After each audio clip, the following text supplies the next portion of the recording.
Good afternoon, everyone here in Toronto. Good afternoon. I just want to say hi to everyone else that is coming on.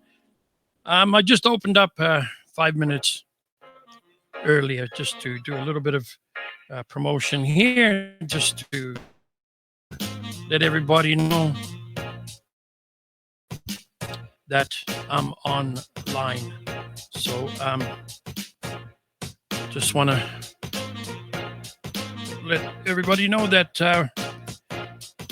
down in New Zealand today, it is the 25th of April, and it is Anzac Day down there in New Zealand. And Anzac Day, they have it today, which is Sunday and Monday down there. So lest we forget. And I just want to say a couple of things about that for those that are just still tuning in. And I can see there's a couple of people are coming on. Oh, Dave. Thank you for coming on, Dave. My buddy from Virginia's on. So it is Anzac Day in New Zealand. It's Anzac Day is a national day of remembrance in Australia and New Zealand that broadly commemorates all Australians and New Zealanders who served and died in all wars, conflicts, and peacekeeping operations, and the contribution and suffering of all those who have served, lest we forget. So I just wanted to say that. Also wanted to bring up my family that served in the war. It's my Uncle Sam that served in the Second World War. And I just want to say that it was I remember playing around with him back home. So those were during the days. New Zealand Army. He was a sergeant. It's my brother Philip. And I just want to also bring up my other brother that served also in the Army, the New Zealand Army. He lives in Rotorua, Hone, my brother Hone Tarafiti. So I just want to thank all of them, thank for their service. And my Uncle Sam and my brother Philip, they're the youngest brother, and Honey, they're younger than me. So I want to thank them for their service to the New Zealand Army and to New Zealand.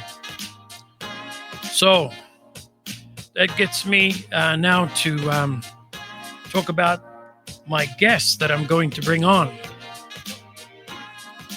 Wow, it's not my guests, really. They're friends, because I don't have guests on my show. I have friends on my show. So let me just talk a little bit about this gentleman. Mr. Maori Crompton is his name.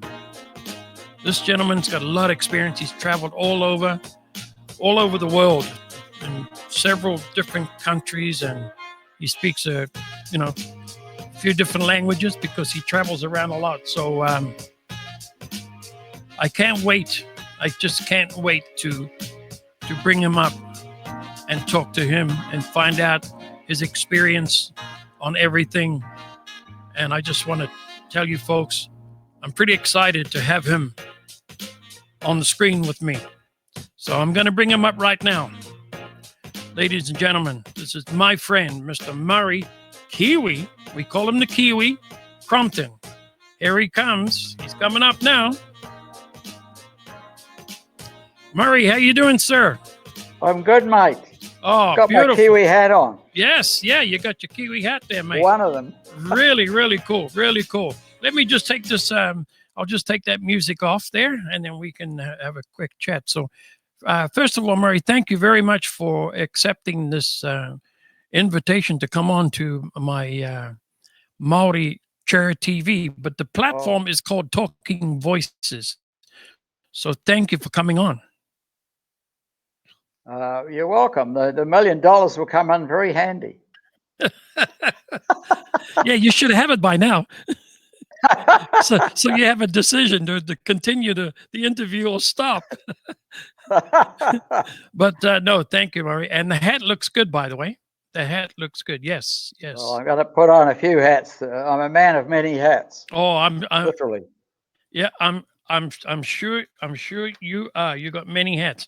So yeah, so Murray, you can geez, man, you can start telling us about born and raised, where you were born and where were you raised. Born and raised in Christchurch. Yeah. Went to university there and got a Bachelor of Commerce. I worked for a couple of years in a travel and shipping agency and then wanted to go see the world. So my boss at the time had just come back from working, he was an accountant, working 3 years in Toronto. So he said, why don't you go to Canada? So I said, oh, okay, all right. So he said, you got to do two things, right away for New Zealand passport and right away for Canadian immigration. So that took 7 months. And then I got on a cruise ship, the Oriana, to Hawaii, had a week there. And then I got put in the wrong cabin the first night. So I met this Aussie guy and we got on great. So he was staying on the ship to Vancouver. Yeah. So I flew to Vancouver and had a couple of days with him, sleeping under his sister's dining room table. And then I had a Greyhound bus pass. So I went right down the west coast of the US as far as Tijuana, across the bottom, up the east coast into Toronto. And I got a job there with a chartered accounting firm. Wow. So when you, like in Christchurch, you said you graduated there in Christchurch. Yeah. And then you worked in Christchurch too before you came over, right? Yeah, a couple of years. Yeah. You worked at a company there? At a Yeah, it was a travel and shipping agency. Oh, travel and shipping agency. Funnily enough. Gotcha. And right. And this, well, I got this new boss. Right. I was a sort of junior accountant because I was right out of university. Gotcha. Yeah. And this guy came and you know, I said to him one day, I mean, in those days, most Kiwis went back to England and went to Europe. Yes, you know? That's true. Yeah. So going to Canada was something totally different. I knew nothing about it apart from Eskimos and igloos. Yes, yes. And you know what? I think you came over about the same time as me. You came over in Canada in 1970, right?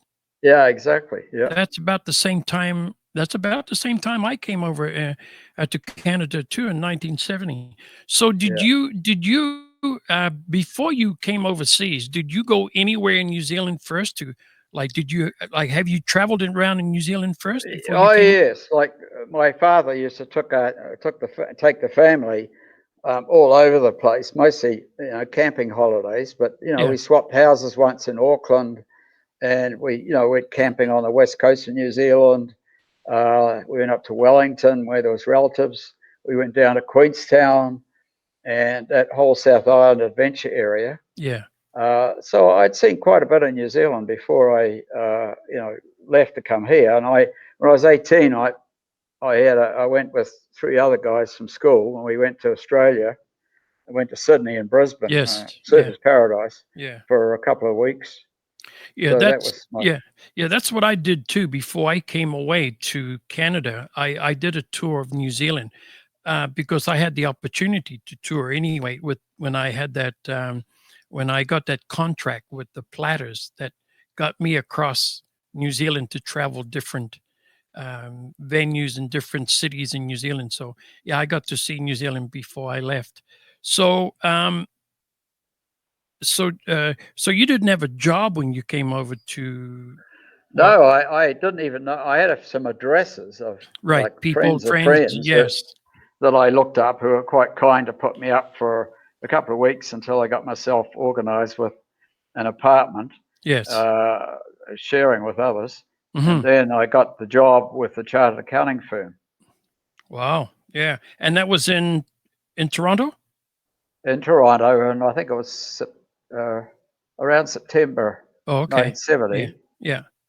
And Yes. So you immigrated to Canada then, but before that you did like you saying before, you went on a tiki tour, I guess, down in the States from on the Greyhound bus for 3 months yeah, well, I landed in Vancouver and went through the from immigration Hawaii. process From from Hawaii, right? Hawaii. Yeah. Yeah.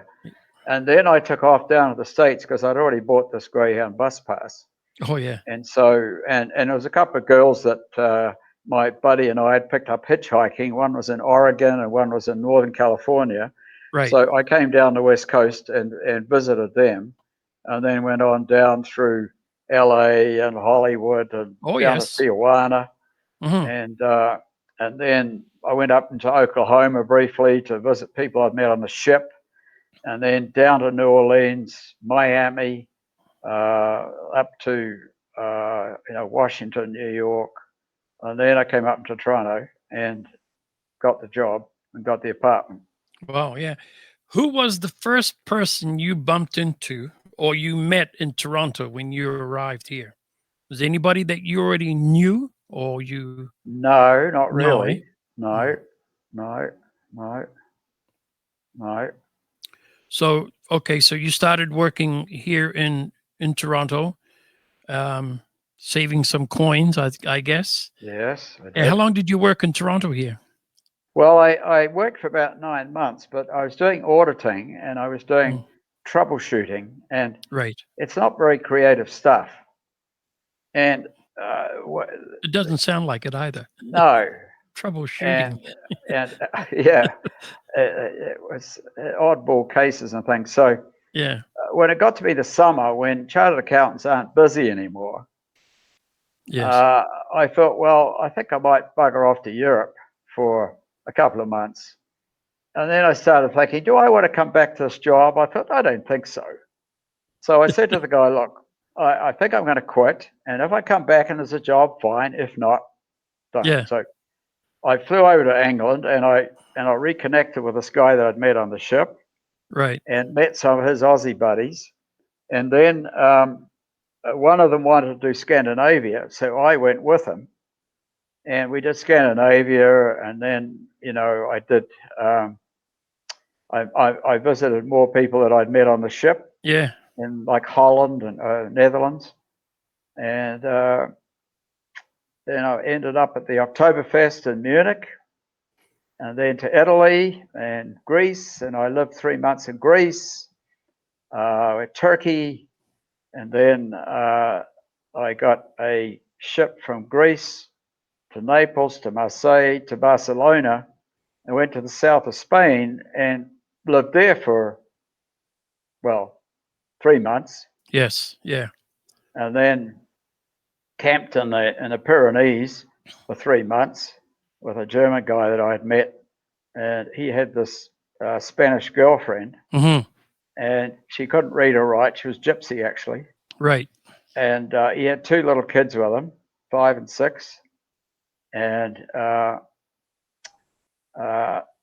he was trying to get her out of the country, but she didn't have a passport. Yeah. So in a Okay. finish, All right. Yeah. he left me with a son and a tent, and he took off to the south of Spain to get all the paperwork done faster. Yeah. I had this 6-year-old kid who I had to look after for a Right. month. And then he eventually came back, and we hopped in the car and we drove up to Hamburg, and he started a gardening business. And I worked with him for a couple of months because they were building the Olympic Games site. Yeah. And I thought there might be work up there. Well, I worked with him for a month, stayed another month, and then I decided I'll come back to Canada, which I did. Yeah. And I think that's one of your passions too, is gardening. It is. Yeah. I know you like Yeah. that. Yeah. So, Yeah. yeah. So, going around to different parts of the world and different countries, you obviously have made a lot of friends, because I know you've got a lot of friends all over, and even here in Toronto, I know you and we have a very good friend that owns the restaurant here, Mr. Martin Miskimming. And Marvin McSkimming, yes. who also came over in 1970. Oh yeah, so you can go ahead and tell a story about him if you know when he came over. Well, well, I didn't know him then. I didn't Yes. know him until the 80s after he set up his restaurant, Hemingway's, which Right. has been going 40 years. Yes. But I, when after when I came back from Europe, I got a job in industry with accounting, which is far more interesting than being a chartered accountant doing auditing. And they went out of business in end of 82, gave me 3 months severance pay. So I took that, went down to New Zealand, and then did my first trip through Asia.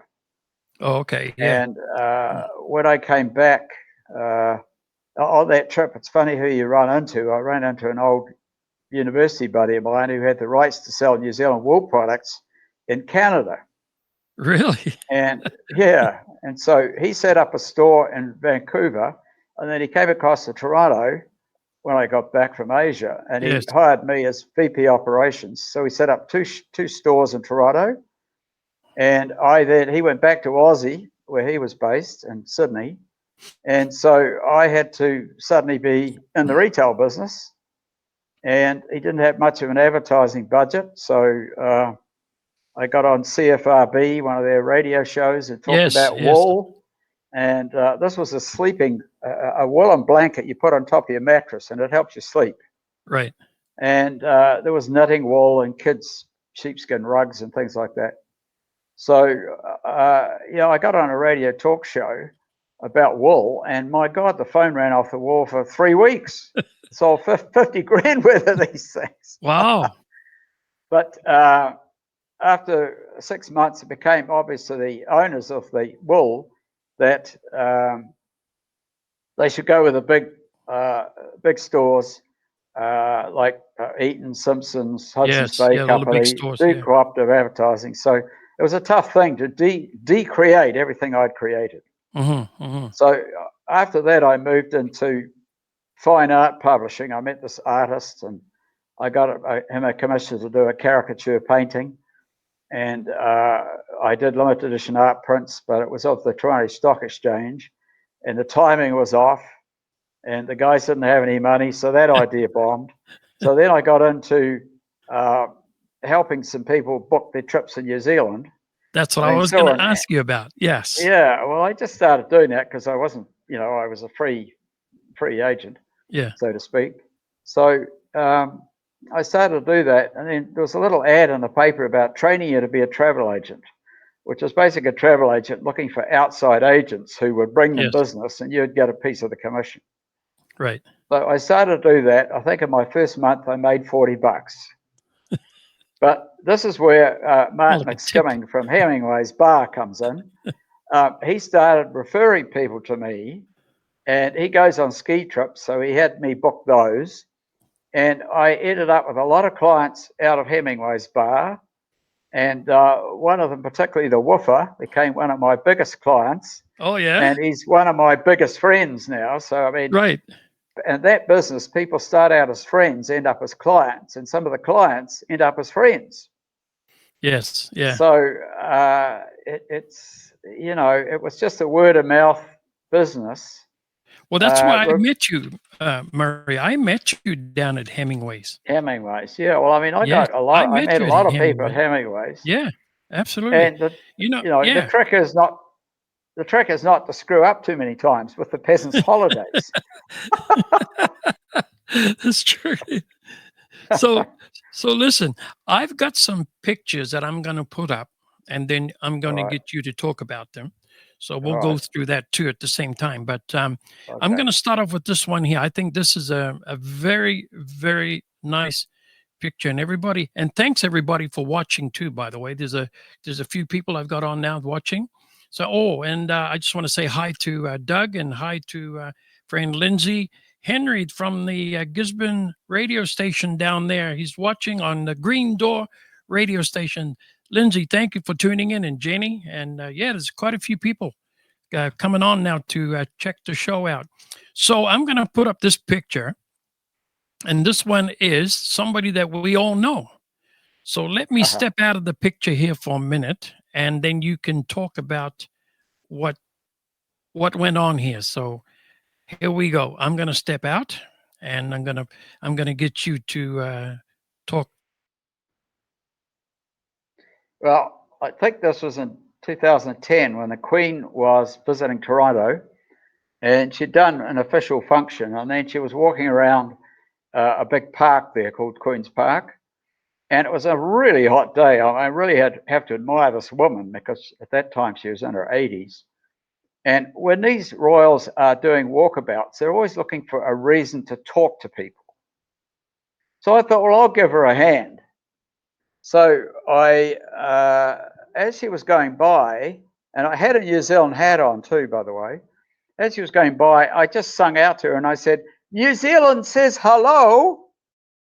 So she came over to me, and a lady behind me snapped this picture, which she later emailed to me. So, so the Queen said to me, "So what are you doing here?" Because it was so hot, you know. I said, "New Zealand's quite cold." She said, "Oh, rubbish." And then she said, "Oh, yes, the seasons." And off she went. So that was my conversation with Her Majesty. And I forgot to say, Your Majesty, you know, I forgot all that. I just talked to her like she was another human being. Yeah. Wow, that must have been exciting for you, my friend. Well, it was, particularly when that lady took the picture. Yes, right. Are you still friends with that lady that took the picture? I don't know. I probably got her email address somewhere, but Yeah, I because don't know. because you're that type of guy that always stay friends with people, you know. Because, Well, I do, but yes. I haven't with that lady. Oh yeah. Okay. So I just want to show you this. Like I have another picture I want to show you, and this I'm going to tell you a little story myself. This was kind of, how should I say? This is a funny story that I have to show, like that I have to tell. And for me, that was when I first met you. So here it is. I'm going to show you this picture. There we go. That is your car. Now, I want you to tell us the story about this Bentley. So I'm going to step out of the picture and get you to talk about this. All right. Well, in 81, I went down for my high school centennial in Christchurch, New Zealand. And prior to that, I'd done a sort of lifestyles goal type course where you had to write down all sorts of crazy things. And one of them was to have a Rolls Royce and a Bentley. And I'm thinking, well, you're never going to get that. You don't have the money, and so on. So anyway, I get down to New Zealand and I find myself looking at for sale ads in the paper. And long story short, I ended up buying this car, which was a 53 Bentley. And I had it there for a few years.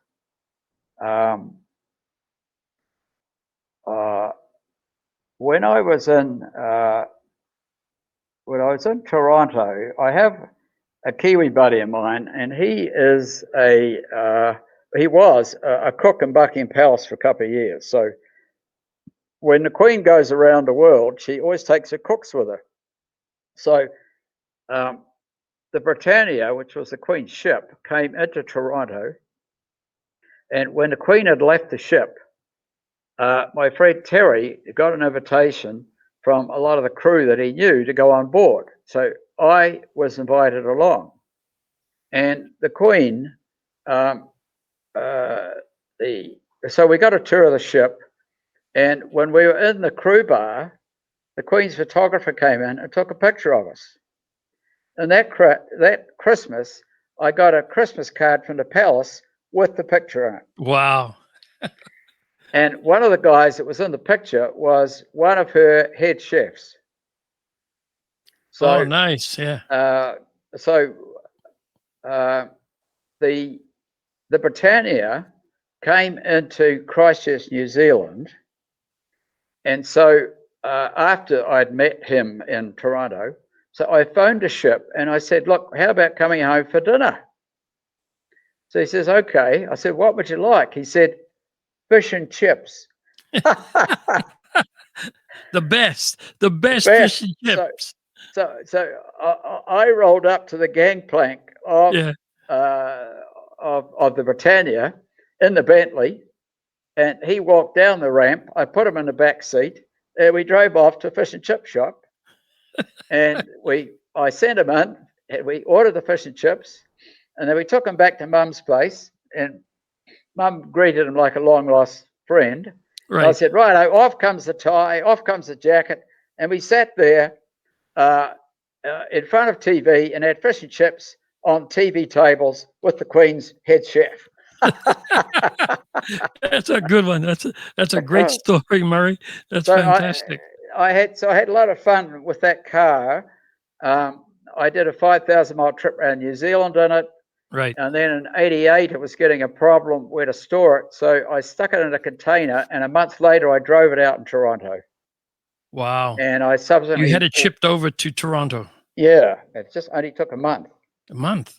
And yeah. And so then I did a lot of friends, children's weddings in it. Yes. Yeah. I went to a lot of Rolls-Royce and Bentley meets around the US and Canada.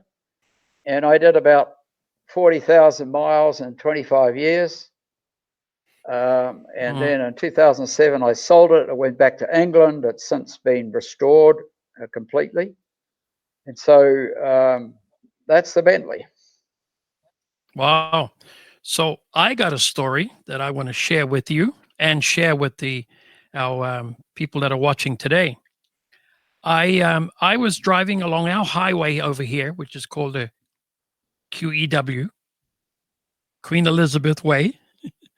And I was driving from Toronto, and I was going home to Mississauga, where I live. I live in suburb Mississauga.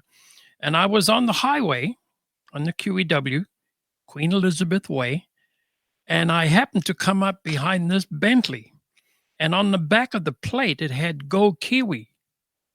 And I was following you, but I had to turn off because I was coming to where I live. So I had to turn off. And I always remember seeing that Go Kiwi.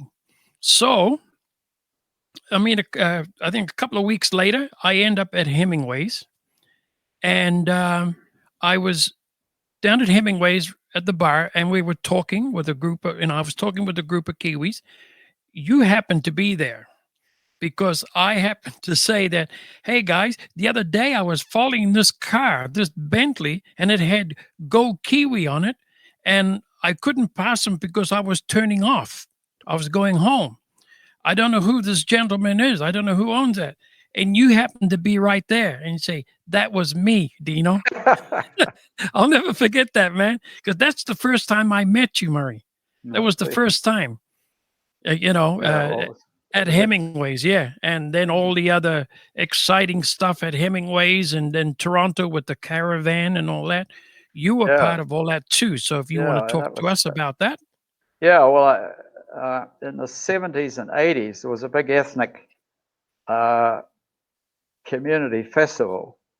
And all the different ethnic cultures in New Zealand, which is many, were encouraged to set up, which they did, in church halls, tents, theatres, anything they get their hands on. And you went to that pavilion. So if you went to the Russian one, you drank vodka and you had borscht and you watched Cossack dancing, and you went to the Spanish pavilion. Spanish, you saw flamenco dancing, and you drank sangria and red wine, and you had your entry ticket was a passport.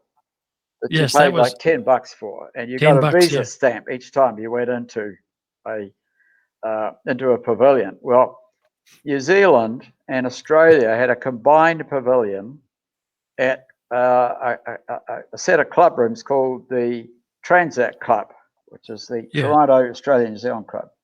Yes, and that was a very popular pavilion. People would line up for 2 hours to get in.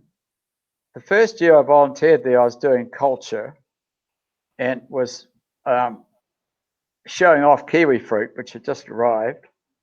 Then the second year, they needed somebody to do food. And silly me puts my hand up. So for 10 years, I was orchestrating the food function at the Caravan Festival there, which goes for 9 days. Wow. and it was a lot of work. And my friend Terry, who was the Buckingham Palace chef that I mentioned, there was a story about him in the paper about having kids cooking classes. So I called him up Terry and said, Allen. That's yeah, Terry Allen, yes. yeah. Yeah. So I said, look, we've got this festival going here, and we've got the food function. We don't really know what the hell we're doing. So he said he'd come down, and long story short, he worked for George Brown College, so he loaned us a lot of equipment. He brought some students down to help because we needed volunteer labour. And he ended up setting up a steam table in the tent. We said roast lamb dinners. We said lamb on a bun. We had sausage rolls for the non-believers, and pavlova. Yes. And we took the sales from $5,000, I think, to $25,000 over that 9-year period. Yeah. And so it was a lot of fun and a lot of work. And Martin McSkimming from Hemingway's had offered to make the pavlovas, but they kept falling flat, as they tend to do. So we had to go somewhere else to get them. Well, I remember Terry Allen because at the Transact Club, I also held a Christmas party for the company that I was working with, and I organized a Christmas party there, and that's where I met Willie Faraday because the band I hired the band to play, and it was Willie Faraday and his group. And Terry Allen was the one that put together all the buffet and everything. It was fantastic, man. Unbelievable. And I'll always remember that. He's a great, and I got guy. video and all that. I've got video of Have all you? that kind of stuff. Oh, yeah. It's amazing stuff, So Great let me stuff. continue on. Yeah, let me continue on with some more pictures. I got some more pictures here. So let's take a look at this one. You can talk about this one. Here we go. There we go. Yeah. Now, this is Christmas Eve at a pool in Thailand. Now, when I travel the world, I like staying in hostels. I like hanging around. Not only are they cheap, but they're a great source of travel information because you're meeting people coming from places you might want to go to. And they can tell you what to do and what not to do. And if you hang out with young people, it keeps you younger. If I hang out with a lot of old people like you, Dino, I get older faster. Listen, I had to come back and defend myself, you see. I got to come back and defend myself. All right. So you're only a couple of years older than me, so. Oh, okay. But no, but you are a traveler, and I know the hostels are something that a lot of people don't know. Like there's a lot of people that don't know anything about them. So it's great No. that you're here today to talk about that. I know it's hard to travel today, but you never know. So when things get better and things get back to normal, maybe you'll think about booking at hostels next time. Yeah, well, this hostel in Thailand, I mean, it had a beautiful pool, beautiful rooms. I mean, the hostels of the old days that were flea bitten holes in the wall are nothing. I mean, you get a beautiful. I mean, you're in a multiple bedded room, and but you're paying only $20 a night, maybe including breakfast. You got a beautiful pool there. The beach is very close, but yeah, I met some very interesting people there, and this particular picture was taken Christmas Eve, and I went to Dollarama and I got a whole bunch of Christmas hats and antlers and stuff like that, and I took them down and gave them to the people. And the first year I was there, I said to the people that owned the hostel had 3 restaurants, and one of them was adjoining the hostel. I said to them, look, it's coming up for Christmas.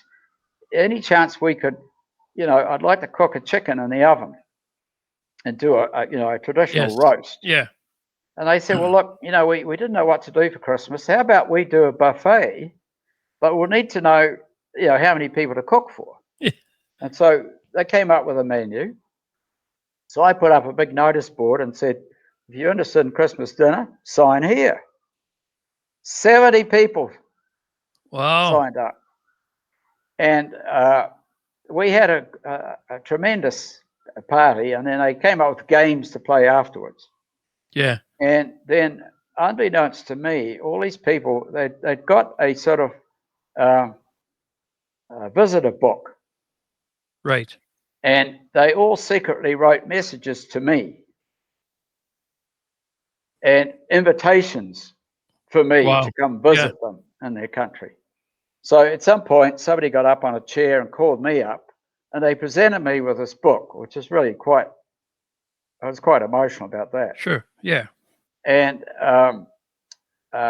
so in the so one of your pictures there, you've got a guy standing in front of a fireplace. I've got this one here. I don't know if That's the one. Yeah. that's the one. Oh, yeah. Yeah. Now this is Jean-Pierre. I'm going to step out of the picture here. I'm going to step. Okay. This is Jean-Pierre. He lives in the south of France. And one day when I had organised a cooking class on the beach, he happened to show up and I was in the lobby. I said, where are you from? He says, oh, I'm Jean-Pierre from France. This is my daughter, Julia. I said, well, Jean-Pierre, get yourself organised because we have a cooking class on the beach at 5 o'clock. He said, we'll be there, which they were. And there ended up being 42 people. I just kept adding tables to the beach. And they put on a cooking show, and then they had those dishes for us to eat, and they charged us $5. It was fantastic. Wow. So Jean-Pierre said to me, he wrote in that book I mentioned, that he says, I'm a lawyer. I'm tired of being a lawyer. There's no money anymore. I want your lifestyle. He said, you got to come to France and we'll drink some rosé champagne and you tell me how to do it. So I ended up doing that. I had enough airline points. I flew from Bangkok to Marseille. He picked me up. I went to this beautiful house with an infinity pool, a hot tub. Right. He had a cottage up in the mountains. And so that picture is him and I standing in front of the fireplace in his house with the book, with his invitation saying, come. Wow. And I subsequently went back. That was in April. I went back in September. He had a place in Croatia. Mm-hmm. And I went down there with him and then had a look at Croatia. So, you know, you meet some amazing people in these hostels. What about these people? Did you meet them in the hostel too? I met these people in a hostel. They were from Colombia. The Colombians are such lovely, warm, friendly people. Right. And they wanted me to come to Colombia. So I did. I flew there. This was later. This was 2 years ago, I think. Right. I flew there and they put me up, but their family had like a family compound. It was like a 5-star resort up in the Coffee Mountains. Coffee Mountain. So there's all these mountains all covered in coffee. Yes. And I don't know, the coffee bean is actually like a little red berry, actually. So we did some hiking all through those mountains there. And they were so hospitable. They're just such fantastic people, Colombians. Okay, what about this? What about this one? Can you tell me about this? Okay, now this guy here, at that Thai hostel, there was a big, tall, skinny Korean guy. He was 25, and I said to him, what are you going to do with your life? Okay, let me see if I can find him while you talk, you know. Oh, here he is. And he said, this the guy here? That's him there. Yeah. That's the guy, yeah. Okay. So I said, so what are you going to do? He said, I am going to ride my bicycle around the world for 7 years. Wow. That's his bike. I said, well, that's a pretty big dream. Yeah. And that's the tent he was in.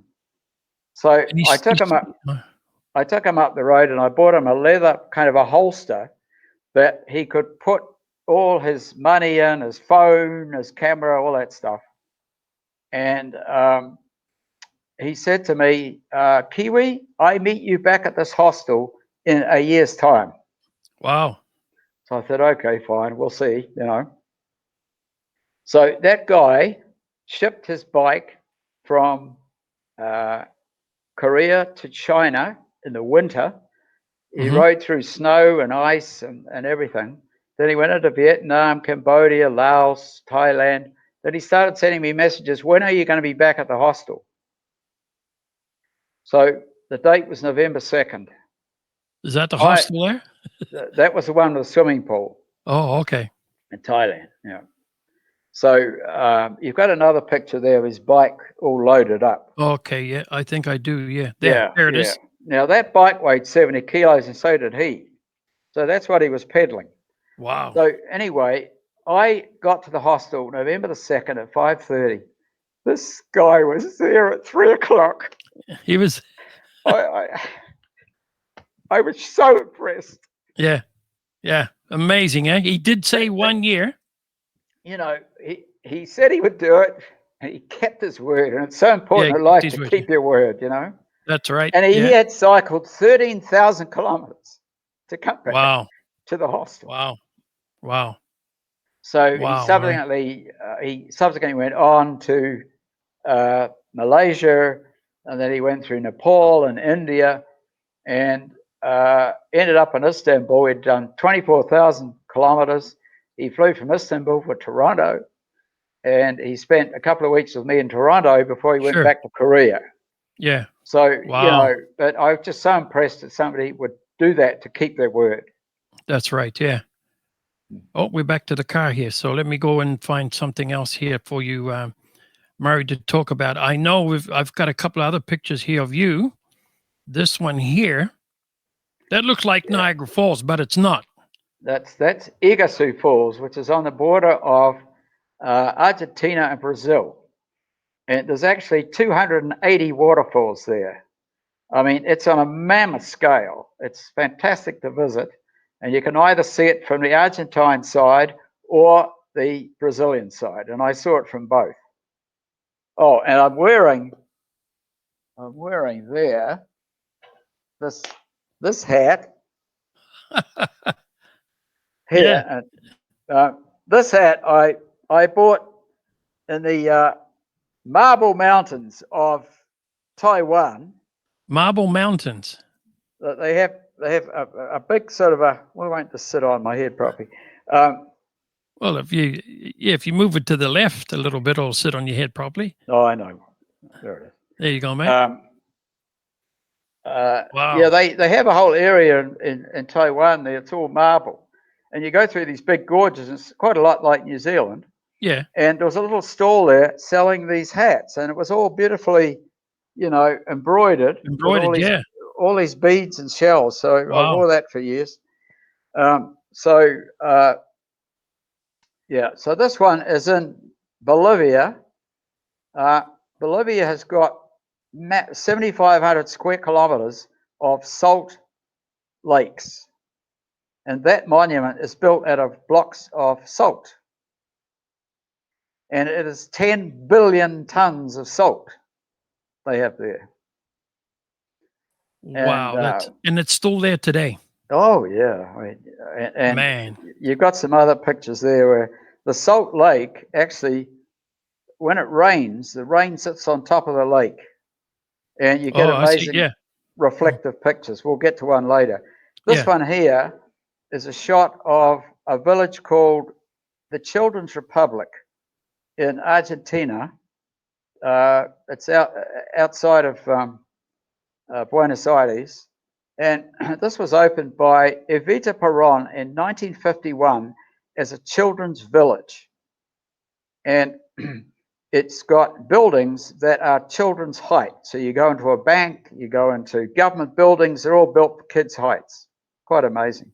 Wow. And there's a playground and so on. But Walt Disney came there, and that's where he got the inspiration to do Disneyland.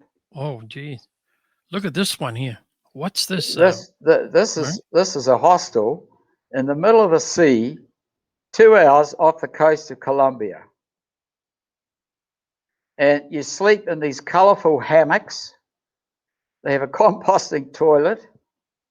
They have local people come by with seafood, and it's full of young people, and you take a high-speed boat that's got like 200 horsepower motors on it, 2 hours Wow. from Cartagena.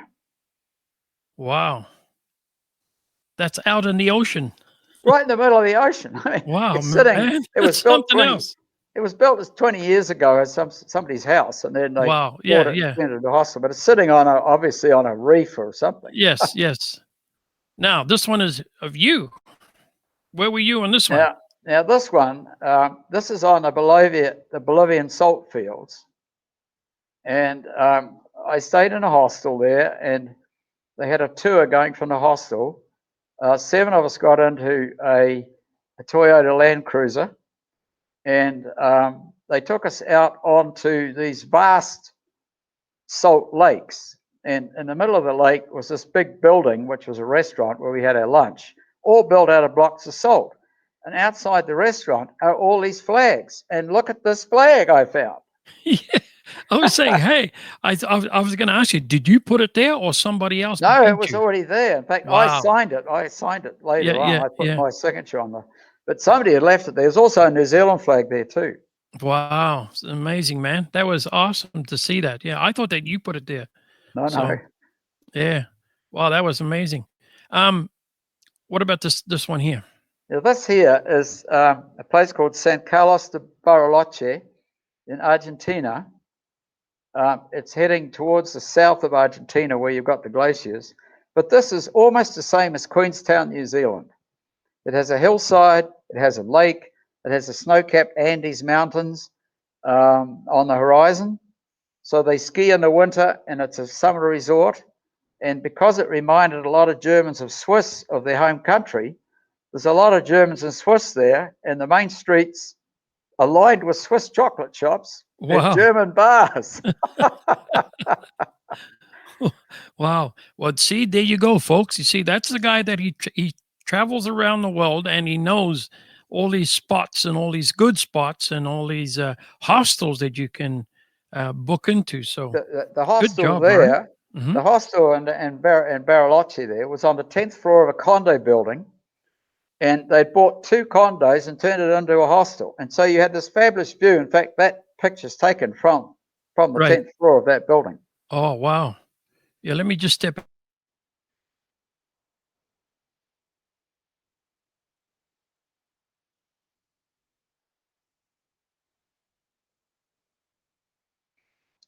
This is a hostel in Playa del Carmen, Mexico, near Cancun.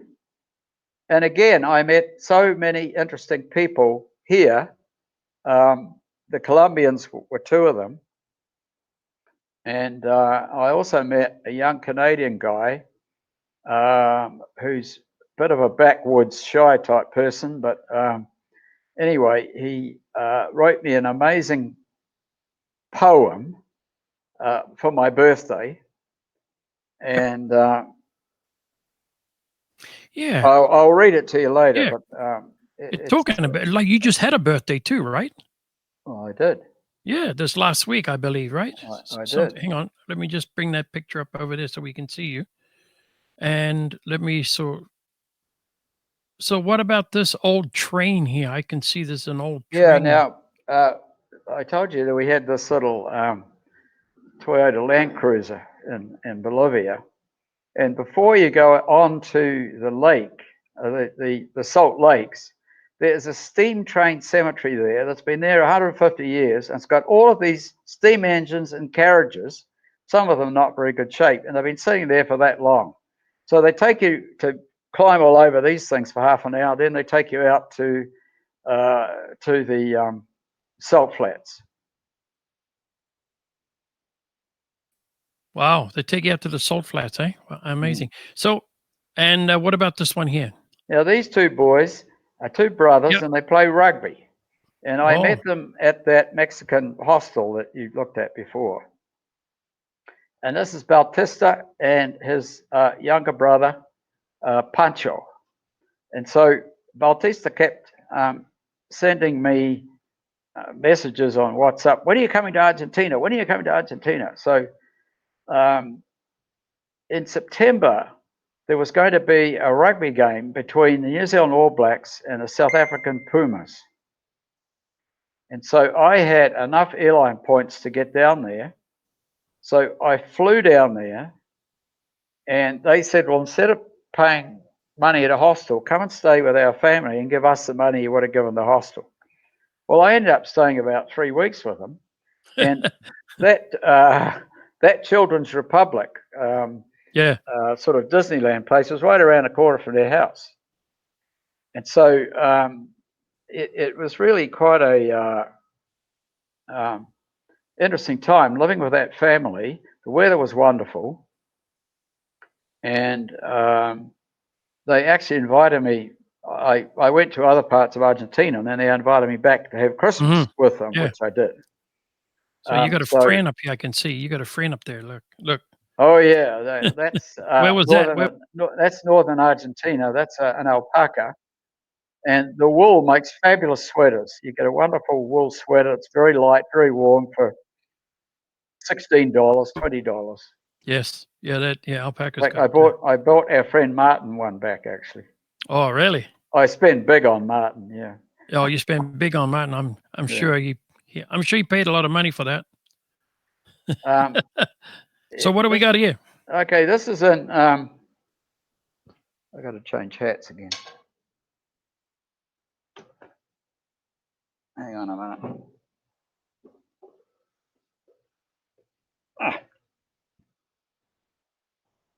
This is northern Argentina, and this is up at 4,350 meters, which is 14,000 feet, I think. And you can't see it very well in this picture, but I drove up there with some Aussie guys from the hostel. But it's in the background there is mountains of 14 different colors. It's called Humamarca, and it's an amazing vista because you've got all these. I guess it's different minerals or oxidizing, something like that. Yes. So that's northern Argentina, and that's where I got this hat. Yeah, it's all different colors, just like your hat. By the and way, the colors stay too. Yeah. It's such a dry area up there that they have very colorful hats, and somehow the dye does not bleach. Nice. By the way, Murray, you got Liz Ann's on, so I'm sure she's going to tell. Hi, Lizzie. So Liz Ann's watching. So anyway, let me check the next picture and see what we got here, my friend. Oh, that's a little somebody's climbing up a ladder. Is that to go to the washroom? No, that's a washroom sign in a disco in Mexico. Yeah, but you got to go upstairs. You got to climb the ladder to go to the washroom. No, that's a guy peeking over the wall into the ladies. Oh, geez, that's quite funny, that one, man. So, what about this one? Where were you? That's the Salt Lake, right? Yeah, that's the Salt Lakes. That's actually, Argentina has some too. So that was Salt Lakes there, and they've actually harvested some of the salt. You can see where they've dug out strips of salt, which they sell presumably. When I was staying in Baraloche, there was some Aussie and other students going to climb a mountain the next day, and according to the guidebook, it was actually not too difficult to climb. So I said, I asked if I could go with them. Well, it turned out to be 1,750 meters, which is 5,700 feet. It took us 4 hours to get up there. They had to help me across creeks. They had to help me around rocky crags, but I got there. Oh. And you see, we're right up near the snow line there. Yeah. Wow. So it was 4 hours up, three down. So when we got down, I bought all the beer. When we were sitting on the balcony, look at that view you saw earlier. And the beer is cheap there too, eh? Yeah, and Argentina has a lot of craft breweries. Oh yeah. Natural beer, yeah. Natural beer. So yeah. So and what about this one here? This picture here. What does that tell you? Now that's on the salt flats in Bolivia. Mm-hmm. When it rains, the water is on it sits on top of the salt. So like somebody else, you can actually walk on water. So the guy that's the driver of the vehicle, he's got this little toy dinosaur. So he gets you off in the distance. We all had to put our arms on the shoulder of the person in front. And then he's got this little dinosaur sitting on the salt. On the And salt, he puts a camera right down beside it, and it gives you this illusional picture. And so they're famous on this particular Salar de la Uni. They're famous for taking these illusionary pictures. Wow. Amazing. So there we go. Look at this. You must have been somewhere in the mountains. That's the Coffee Mountains of Colombia. Coffee Mountains in Colombia. Now, is the coffee different there than the coffee you buy fantastic. here? Very, very good coffee. Oh, yeah. That's the Colombian coffee. And I mean, you drive by these places where they're roasting it, and I mean, you want to stop and have one. I'm sure. Yeah. What do we got here, Murray? This was a disco. That must have been at a party somewhere. It's got to be a party. Well, it was a disco around the corner from the Mexican hostel that I was in. Yep. And the hostel actually had a lot of people from Argentina there. And this was an Argentinian disco. And we would, the Argentinians, they eat very late. They don't eat dinner till 10 o'clock at night. They just sit around and have drinks. And then about 1:30, 2, we would go to the disco. And everybody partied. And everybody partied. So I would be there until 3 or 4 in the morning with them. Wow. And because I'm the oldest guy in the bloody place, they want to have selfies with me. You said it, not me. You're the oldest guy. So they're all wanting selfies, and I'd be wandering around town the next day, and somebody yell out, "Kiwi, Kiwi!" And I thought, who the heck? Who's this? And it was some kids that had a selfie with me in the disco. Wow. That's cool, brother. So I know we're getting close to the end of everything here now, but we're back to these people here. Yeah, well, that's the Colombians. Yes. And so now, that's, you met them in Colombia, right? No, I met them in that Mexican hostel. On the Mexican hostel. Okay, yeah. Cool. So, Murray, I'll tell you, man, you've been around. You had a great experience of your life experience and traveling around to different places. So now you're retired now. You just I'm retired. I do community gardening around Dundas in Parliament. I do house sitting. And you are sitting like you're looking after a house for the gentleman that is watching you right now. I just saw a message that Lizanne sent. Yes, Lizanne just sent them. Martin's watching right now. Yes. So what I'd like to say to you is, for Lizanne and Martin, is the house in good condition right now? Have you done the gardens? Have you cleaned up? Did you wash the dishes? They'll have to paint a bit, I think. The garden's a wreck. Okay. I think the car's a wreck. And the roof's leaking. It's terrible. I got control on the cars. Now, if Martin cannot come back to Canada, I'll get you to pack up. We'll send it to him, and I'll keep the cars. Yeah, just well, make sure that you could check with Martin. You could check with Martin. Yeah. Listen, I got some, gems of wisdom that I'd like to read before. Yes. Have we got time for that? Yep. Okay. So go ahead.